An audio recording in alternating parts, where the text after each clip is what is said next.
We presented results from the HCRN GU 2444 study.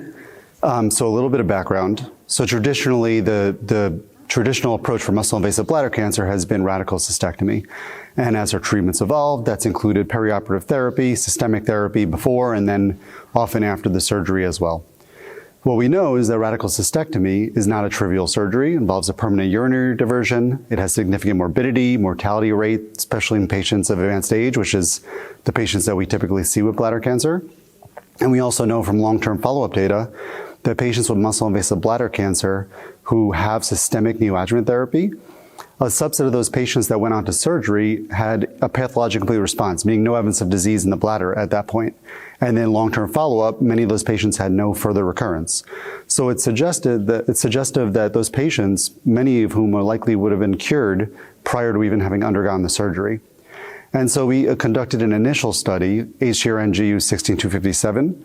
That was a combination of cisplatin-based chemotherapy and PD-1 blockade, following a similar approach as this study for a potential bladder sparing.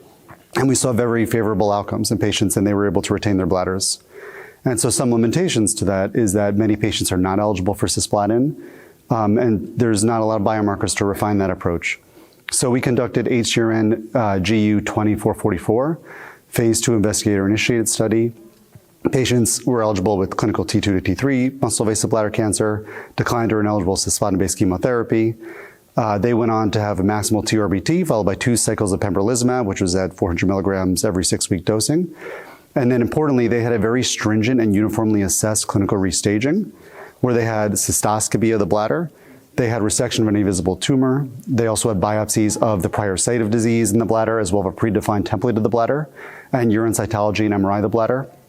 If all those findings were negative, then they were presumed to have achieved a clinical complete response, and they went on to 7 additional cycles of maintenance pembrolizumab.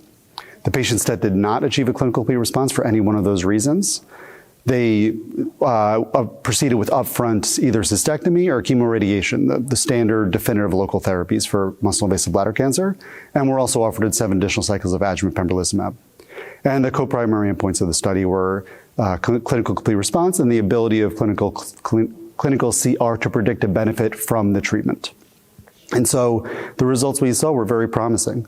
We enrolled 46 patients. 20 of those 46, which is 43% of those patients, achieved a clinical complete response. We were very encouraged by that result, given that in our prior study that included both chemotherapy and immunotherapy, we saw the same exact number, 43%. So we were able to achieve the same clinical complete response rate with only single agent immunotherapy. And then of those 20 patients, all of them were able to omit cystectomy, and we have not seen any metastatic recurrences in that group. One patient underwent a cystectomy for a new diagnosis of prostate cancer, was a cystoprostatectomy, and had actually no evidence of any cancer in the bladder. And then one other patient had a non-muscle invasive recurrence in the bladder, has his bladder to date with at the latest data lock. So very encouraging results, no metastatic recurrences, and a high rate of patients being able to safely retain their bladders.